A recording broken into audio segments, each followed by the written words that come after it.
Chemical bonding topic जिसमें of course जो आपने कोवलेंट बॉन्डिंग के मैटर अभी तक समझे हैं वो कंसेप्ट तो एज इट इज यूज करना ही है। In addition to that properties के अकॉर्डिंग जब हम चीज़ों को देखते हैं कंपाउंड्स में तो कुछ स्पेशल चीज़ें भी ऑब्जर्व होती हैं। तो इसी टाइप के केसेस को कवर अप करने के लिए हम आगे बढ़ रहे हैं और इसमें आपको मैं सबसे पहले एक केस बता रहा हूं। They are actually boron halides. Boron halides boron halides are given the formula BX3। हम अपने एक रेगुलर स्ट्रक्चर डिटर्मिनेशन के अप्रोच से बात करें तो BX3 कंपाउंड्स में बोरॉन का हाइब्रिड स्टेट sp2 आएगा। यह ट्रायंगुलर प्लैनर शेप का मॉलिक्यूल होगा। sp2 hybrid boron with a triangular planar shape और the arrangement of the 3 halogens. जब बोरॉन अपने वैलेंस शेल के 4 ऑर्बिटल्स में से 3 ऑर्बिटल्स को हाइब्रिडाइजेशन में इन्वॉल्व कर रहा है तो नेचुरली बोरॉन के पास एक वेकेंट p ऑर्बिटल अवेलेबल होता है और यह vacant p orbital position wise इस ट्रायंगल प्लेन के परपेंडिकुलर होगा। After formation of 3 covalent bonds boron के पास बचता है एक वेकेंट p ऑर्बिटल। उसी तरह की सिचुएशन हैलोजन के रेफरेंस में देखी जाए अब कि यदि ये बॉन्ड फॉर्मेशन करेगा तो क्या केस बनेगा। हैलोजन के वैलेंस इलेक्ट्रॉन्स का नंबर होता है 7। 1 out of the 7 is used for sigma bond formation between boron and halogen. So still the halogen atom possesses 3 pairs of electrons which are not used for bonding। जो sigma bond formation आप बता रहे हैं इसके अलावा भी halogen के पास 3 unshared pair available है। अब होता यह है कि जब बोरॉन अपने से ज्यादा इलेक्ट्रोनेगेटिव हैलोजेंस के साथ में बॉन्डेड होता है तो सेंट्रल एटम बोरॉन अपने वेकेंट ऑर्बिटल में बाहर से इलेक्ट्रॉन पेयर लेने की प्रॉपर्टी रखता है। क्यों? क्योंकि जिनके साथ इलेक्ट्रॉन शेयर हुए हैं दे आर हाईली इलेक्ट्रोनेगेटिव, वो शेयर्ड पेयर को अपनी ओर विड्रॉ कर रहे हैं। So a kind of electron density deficiency is created on the central atom boron और इसका कैरेक्टरिस्टिक होता है to accept the pair of electron. यदि बोरॉन किसी से इलेक्ट्रॉन पेयर लेना चाहता है इसका मतलब ये कंपाउंड कैसे होते हैं? Lewis acidic. मैंने आपसे कहा था बॉन्डिंग चैप्टर के साथ ही कि ल्यूइस कंसेप्ट एसिड्स और बेसिस को इलेक्ट्रॉनिक कंसेप्ट के हिसाब से समझाता है।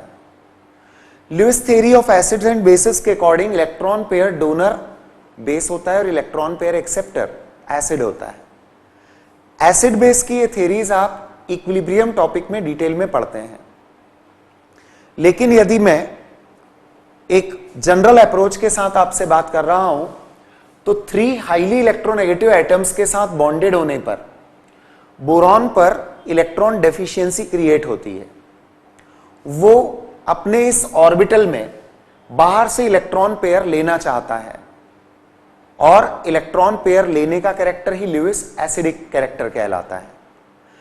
अभी की सिचुएशन के हिसाब से आप क्या सोचेंगे कि बोरॉन के हैलाइड्स में सबसे ज्यादा इलेक्ट्रॉन पेयर एक्सेप्टिंग पावर कौन से हैलोजन के साथ होगी? फ्लोरीन के साथ। क्यों? क्योंकि यदि BF3 कंपाउंड है तो फ्लोरीन बीइंग मोर इलेक्ट्रोनेगेटिव वो ज्यादा डेफिशिएंसी क्रिएट करेंगे बोरॉन पर। इलेक्ट्रॉन डेफिशिएंसी ज्यादा क्रिएट होने पर पेयर ऑफ इलेक्ट्रॉन बाहर से लेने का कैरेक्टर बढ़ेगा। तो BF3 among the boron halides is expected to be the strongest Lewis acid. अलग अलग हैलोजेंस रखे जाए तो उसमें फ्लोरीन होने पर स्ट्रॉन्गेस्ट एसिडिक कैरेक्टर मिलना चाहिए। But friends exactly the fact is opposite. Fact जो भी है वो एग्जैक्टली अपोजिट टू दिस है। मतलब among the boron halides BF3 is the weakest Lewis acid. So now the point comes कि हेलोजन ने बोरॉन के साथ, स्पेशली मैं फ्लोरीन की बात कर रहा हूं, या अदर हेलोजेंस में भी क्या हो रहा है, BF3 was expected to have the most Lewis acidic character, but actually it is the least Lewis acidic compound. Reason बनता है यहां इस एक स्पेशल टाइप की बॉन्डिंग प्रोसेस से। हेलोजन जब अपने 7 में से 1 इलेक्ट्रॉन को इधर यूज करता है तो उसके पास फिर भी 6 इलेक्ट्रॉन्स बचते हैं। मान लीजिए कि ये one of the field p orbital of halogen है। इलेक्ट्रॉन डेफिशिएंसी ऑफ बोरॉन को बोरॉन हेलोजन के साथ ही अपने वेकेंट ऑर्बिटल की उसके फील्ड ऑर्बिटल के साथ लेटरल ओवरलैपिंग से कॉम्पनसेट कर लेता है। लेटरल ओवरलैपिंग से बॉन्ड कौन सा बनता है, pi bond, but this kind of pi bond formed here is called as p pi back bond. This is called as p pi back bond. तो बोरॉन ने हेलोजन के साथ अपनी इलेक्ट्रॉन डेफिशिएंसी को कम करने के लिए हेलोजन के साथ पाई बॉन्डिंग कर लिया है, और यह पाई बॉन्ड क्या कहलाता है, p pi बैक बॉन्ड। इस बैक बॉन्डेड स्ट्रक्चर से आप समझ में आता है कि जब फ्लोरीन होगा यहां पर तो बैक बॉन्डिंग की एक्सटेंट मैक्सिमम होगी। सिचुएशन जब मैं पहले बता रहा था तो क्या लग रहा था हमें कि बोरॉन को अपने वेकेंट ऑर्बिटल में पेयर ऑफ इलेक्ट्रॉन लेनी है, बट इस बैक बॉन्डिंग ने इक्वेशंस को बदल दिया। अब बोरॉन को इलेक्ट्रॉन पेयर कहीं बाहर से लेनी तो है, बट जब वो इलेक्ट्रॉन पेयर एक्सेप्ट करेगा तो उसके साथ में पहले उसको इस पाई बॉन्ड को ब्रेक भी करना पड़ेगा, क्योंकि ऑर्बिटल की अवेलेबिलिटी अब तभी होगी जब इस बॉन्ड को ब्रेक किया जाए, तब कहीं बाहर से ये पेयर ऑफ इलेक्ट्रॉन एक्सेप्ट कर पाएगा। स्मॉलर एटॉमिक साइज होने पर बैक बॉन्डिंग की एक्सटेंट ज्यादा होगी, फ्लोरीन के होने पर बैक बॉन्डिंग की एक्सटेंट ज्यादा होगी। तो बाहर से इलेक्ट्रॉन पेयर लेने के लिए जो पाई बॉन्ड बैक बॉन्ड को ब्रेक करने की जरूरत है, it will be a little bit difficult. इसके कारण ही BF3 among the boron halides least Lewis acidic character वाला होगा। अब मैंने जो बातें कही है special bonding in boron halides को लेकर, क्या इसके कोई प्रूफ है हमारे पास? ऑफ कोर्स एक तो ल्यूइस एसिडिक नेचर वाला प्रूफ हुआ, दूसरा प्रूफ हमारे पास यह भी है कि बोरॉन हैलोजन यहां पर जो बॉन्ड लेंथ आती है वो सिंगल बॉन्ड से शॉर्ट होती है। एक्सपेक्टेड सिंगल बॉन्ड लेंथ यानी बोरॉन का कोवेलेंट रेडियस और हैलोजन का कोवेलेंट रेडियस, इनको ऐड करके यहां बॉन्ड लेंथ आनी चाहिए सिंगल बॉन्ड के लिए, but actually we get the bond length shorter than the single bond length. यदि बॉन्ड लेंथ शॉर्ट हो रही है इसका मतलब क्या है, बैक बॉन्डिंग इज देयर। दूसरी एक चीज और, क्या तीनों बॉन्ड की लेंथ कुछ फर्क रखेंगी? 2 बॉन्ड्स मोर लेंथ और एक बॉन्ड शॉर्टर लेंथ वाला होना चाहिए? आंसर है नहीं, क्योंकि यहां पर भी रेजोनेंस की कंडीशन अब अप्लाई हो रही है। कैसे रेजोनेंस? आप सोचिए, जिसके साथ मैंने अभी पाई बॉन्ड बताया उस पर अब उसके ऑल्टरनेट पोजीशन पर लोन पेयर की अवेलेबिलिटी है। So do we not have a conjugation here again? इसकी लोन पेयर, इसका पाई बॉन्ड कॉन्जुगेटेड सिस्टम में इन्वॉल्व है, इसलिए हम इसके रेजोनेटिंग स्ट्रक्चर्स ड्रॉ करेंगे और एक्चुअल स्ट्रक्चर के बारे में फिर से वही कहेंगे कि the actual structure is a hybrid of these 3 resonating structures. यदि तीनों स्ट्रक्चर का हाइब्रिड होता है actual structure of boron halide, तो इसका मतलब है कि बोरॉन के हैलाइड्स में बोरॉन हैलोजन बॉन्ड ऑर्डर की वैल्यू कितनी होगी? 4/3, that is 1.33। This is the condition. Now how will you imagine? इस बात को अब आप इमेजिन कैसे करेंगे जो रेजोनेंस का मैटर मैंने बताया? Very simple.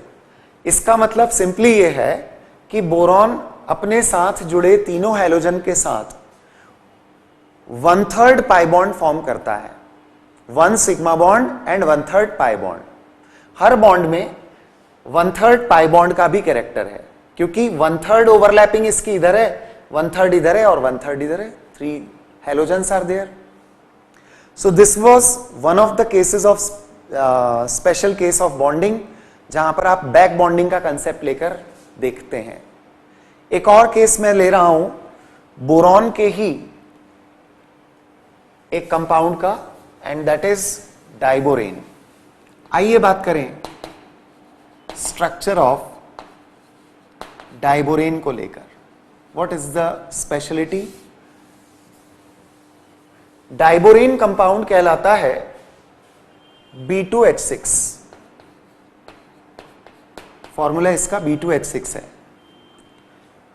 डाइबोरेन के स्ट्रक्चर में हर इंडिविजुअल बोरॉन की कंडीशन देखी जाए तो यह है 1s2, 2s2, 2p1। Excited state of boron देखा जाए, यह था ग्राउंड स्टेट। एक्साइटेड स्टेट में हम 2s से एक इलेक्ट्रॉन को 2p में शिफ्ट करवा देते हैं। बोरॉन यूजुअली जहां अपनी 3 वैलेंसी के साथ बॉन्डिंग करता है उसकी sp2 हाइब्रिड स्टेट होती है, मतलब दीज ऑर्बिटल्स पार्टिसिपेट।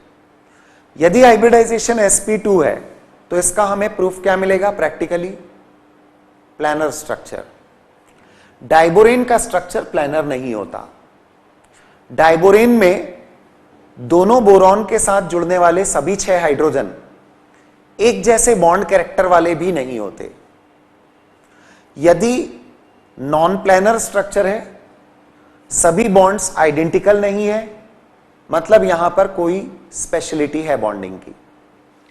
बॉन्डिंग की इस स्पेशलिटी को हम प्रूव करते हैं by considering that the hybridization of boron is sp3। Yes friends, this vacant orbital has also been taken for bonding purpose. Hybridization में इन्वॉल्व है वो। अब मैं इस बात को कुछ इस तरह से रिप्रेजेंट करूंगा कि बोरॉन sp3 हाइब्रिड है और उसका one of the orbitals vacant है, जिसको मैंने यहां येलो से इंडिकेट किया है। यही सिचुएशन एक और बोरॉन की है।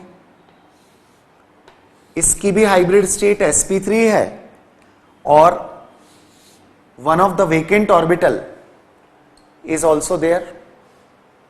अभी मैंने इनको ओवरलैप्ड बताया है, तो इसका एक वेकेंट ऑर्बिटल इसके 1 इलेक्ट्रॉन वाले के साथ, इसका वेकेंट इसके 1 इलेक्ट्रॉन वाले के साथ ओवरलैप्ड है। अब out of the 6 hydrogen atoms, 4 hydrogen atoms are bonded with the usual bond. उनके 1s ऑर्बिटल्स ओवरलैप होते हैं, एक यूजुअल इस तरह की बॉन्डिंग हो जाती है। बट रिमेनिंग 2 हाइड्रोजन ये अपने 1 इलेक्ट्रॉन वाला 1s ऑर्बिटल इन दोनों के ऑर्बिटल्स के साथ ओवरलैप करवाता है। जी हां, यही एक स्पेशल केस यहां पर बॉन्डिंग का क्रिएट हो रहा है। नॉर्मली 2 एटम्स आपस में जब इलेक्ट्रॉन शेयर करते हैं तो शेयरिंग 2 एटम्स के बीच में होती है। 2 इलेक्ट्रॉन की हो सकती है, 4 की हो सकती है, फ्रैक्शनल बॉन्ड ऑर्डर्स हैं तो वैसे भी आ सकती है पॉसिबिलिटीज। लेकिन यहां पर जब आप देखेंगे तो यहां देयर आर 3 एटम्स जो शेयर कर रहे हैं। 3 atoms are sharing how many electrons? 2। How do we get 2 electrons? जैसा मैंने कहा था कि इसका एक ऑर्बिटल वेकेंट है और इन दोनों के 1-1 इलेक्ट्रॉन है, पर शेयरिंग तीनों कर रहे हैं। मतलब इस बॉन्ड में 3 न्यूक्लाई हैं, जिसको मैं 3C बोलूंगा, सेंटर्ड।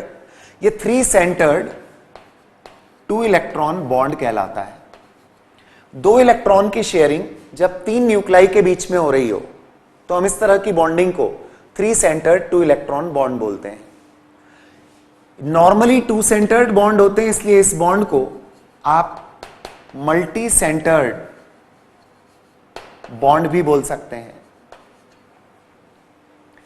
एक्चुअली जब स्ट्रक्चर ये बनता है, मैं अब इसको एक सिंप्लीफाइड मैनर में बता रहा हूं, तो इसमें 4 हाइड्रोजन एटम्स ये टर्मिनल ट्रीट किए जाते हैं जो नॉर्मल बॉन्ड से बॉन्डेड हैं, पर बचे हुए जो दोनों हाइड्रोजन है ये ब्रिजिंग हाइड्रोजन कंसीडर किए जाते हैं। यू कैन इमेजिन कि अब ये पूरा प्लानर स्ट्रक्चर नहीं होता। Since boron is sp3 hybrid, या बोलिए अपोजिट लैंग्वेज में कि since this structure is not a planar structure, we consider that boron is sp3 hybrid and the structure has these two hydrogens lying in a plane। मान लीजिए इस तरह के plane में है, तो जो ब्रिजिंग होंगे वो इसके परपेंडिकुलर होंगे। So surrounding each of the boron we have a tetrahedral arrangement of 4 hydrogen. 2 bridge hydrogen होंगे, 2 उसके टर्मिनल हाइड्रोजन होंगे। वही कंडीशन इसके साथ भी है। इस बॉन्ड में जो स्पेशल टाइप का बॉन्ड बनता है, इसके मॉलिक्यूलर ऑर्बिटल का शेप लाइक अ बनाना होता है, और इसीलिए इस तरह के बॉन्ड को आप बनाना बॉन्ड भी बोलते हैं। Yes, it is also called as banana bond. Reason क्या है बनाना बॉन्ड बोलने का? इसका मॉलिक्यूलर ऑर्बिटल का शेप लाइक अ बनाना होता है, so we call it banana bond. इस बार हमें केयरफुल रहना है कि जो टर्मिनल बॉन्ड्स के BH बॉन्ड ऑर्डर होते हैं ये तो 1 है, पर जो ब्रिजिंग बॉन्ड्स के होते हैं ये 1/2 होते हैं, क्योंकि we have 1 bond among the 3 atoms, और उसमें एक ब्रिज बन रहा है हाइड्रोजन के कारण। तो जो पार्शियल बॉन्ड्स दोनों तरफ बन रहे हैं वो 1/2 बॉन्ड ऑर्डर के साथ ट्रीट किए जाएंगे। अब एक और स्पेशलिटी जुड़ती है यहां पर कि although bond order of the bridging bond is 1/2, लेकिन जो बॉन्ड स्ट्रेंथ की बात आ रही है उसमें ये बॉन्ड्स स्ट्रॉन्गर होंगे कंपेयर टू द टर्मिनल। देखिए यूजुअल केस में ऐसा नहीं होता। हमारा यूजुअल केस क्या था? More is the bond order, more is the bond association energy. लेकिन यहां पर क्या हो रहा है? Due to the special type of bonding, 2 electrons हैं, अट्रैक्ट करने वाले न्यूक्लियाई 3 हैं, तो होल्ड स्ट्रॉन्ग होता है 3 न्यूक्लियस का उन पर, और इसके चलते जो ब्रिजिंग बॉन्ड्स होते हैं ये स्ट्रॉन्गर होते हैं। ब्रिजिंग बॉन्ड्स की स्ट्रेंथ को इस बात से भी रिलेट किया जा सकता है कि compounds like R4B2H2 is known, but the compound like R6B2 is not known। दोनों वजह है, ब्रिजिंग हाइड्रोजन रिप्लेस नहीं होंगे और अल्काइल ग्रुप्स ब्रिजिंग नहीं कर पाएंगे, इसलिए ये एग्जिस्ट करता है, ये एग्जिस्ट नहीं करता। ये जो 2 हाइड्रोजन मैंने फॉर्मूला में बताए हैं, अदर हाइड्रोजन को रिप्लेस किया अल्काइल ग्रुप से, 2 हाइड्रोजन जो रिप्लेस नहीं हुए वो कौन से माने जाएंगे? ब्रिजिंग वाले होंगे। यदि ये स्ट्रक्चर ब्रेक होगा, ये स्पीशीज एग्जिस्ट नहीं करेगी। R3B इज नोन, इसमें कोई दिक्कत नहीं है, ट्राइअल्काइल बोरेन होता है, बट डाइबोरेन के सभी हाइड्रोजन को रिप्लेस करके सिमिलर स्ट्रक्चर अल्काइल ग्रुप्स के साथ बन जाए, this is not possible. This was another special case of bonding. Boron के हैलाइड्स में आपने एक स्पेशल केस देख लिया, डाइबोरेन की बॉन्डिंग में आपने स्पेशलिटी देख ली है। इसके स्ट्रक्चर पर बोर्ड लेवल से लगाकर कॉम्पिटिटिव लेवल तक हर जगह पर क्वेश्चंस पूछे जाते हैं, so we have to be careful that way. Bonding में कुछ स्पेशल बातों को हम लेते हुए 1-2 चीजें और देखते हैं। आइए एक एग्जांपल मैं ले रहा हूं, POCl3। ऑल्दो ये बॉन्डिंग का स्पेशल केस नहीं बता रहा हूं मैं, ये कंपैरिजन ऑफ 2 डिफरेंट थियरीज है, केवल 2 अलग अलग थियरीज का सिर्फ एक कंपैरिजन बता रहा हूं मैं। POCl3 को यदि मैं ल्यूइस स्ट्रक्चर के फॉर्म में रिप्रेजेंट करता हूं, तो POCl3 is given this structure। यदि मैं वैलेंस बॉन्ड थ्योरी को फॉलो करता हूं तो valence bond theory doesn't accept the coordinate bond. Coordinate bond को वीबीटी ने एक्सेप्ट नहीं किया, क्योंकि वीबीटी ने यह माना था कि एटम्स जब आपस में बॉन्डिंग करते हैं तो उनके अनपेयर्ड इलेक्ट्रॉन्स वैलेंस शेल के आपस में पेयर अप होते हैं, ऑर्बिटल वे ओवरलैपिंग करेंगे जिनमें अनपेयर्ड इलेक्ट्रॉन हो। तो यदि मैं वीबीटी का अप्रोच यहां पर लगाता हूं तो फास्फोरस के बारे में जरा देखें, वैलेंस शेल की सिर्फ बात करते हैं। 3s में होंगे 2 इलेक्ट्रॉन्स, 3p में होंगे 3 electrons, 3d is vacant. Excited state यदि होगी तो one of the electrons will be promoted to the 3d orbital, right? अभी मैं लिख देता हूं, ये ग्राउंड स्टेट है। एक्साइटेड स्टेट में 3s से हमने 1 इलेक्ट्रॉन निकाला, 3p में ऑलरेडी 3 इलेक्ट्रॉन्स, 3d में 1 मोर इलेक्ट्रॉन जो यहां से शिफ्ट होकर बताया हमने। POCl3 में अपनी मेथड जब आप फॉलो करेंगे हाइब्रिड स्टेट निकालने के लिए, कैलकुलेशन करिए आप, तो आपको आंसर मिलेगा sp3।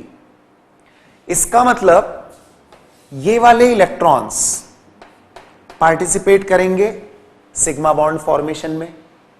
तो जब POCl3 यहां हम ड्रॉ करेंगे तो ये 4 sigma bonds with 3 chlorine and oxygen atom ये बनेंगे sp3 हाइब्रिड ऑर्बिटल्स की हेल्प से। और जो सिंगल इलेक्ट्रॉन आपने 3d में इंडिकेट किया है ये पार्टिसिपेट करेगा इस ऑक्सीजन के साथ पाई बॉन्ड फॉर्मेशन के लिए।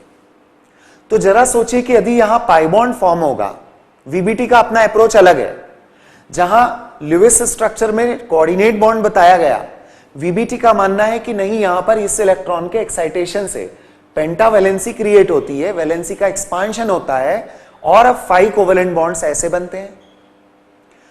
ये जो पाई बॉन्ड बन रहा है, when there is double bond 1 sigma and 1 pi is there, तो जो पाई बॉन्ड बनेगा उसमें p यानी फास्फोरस का कौन सा ऑर्बिटल पार्टिसिपेट करेगा, d वाला।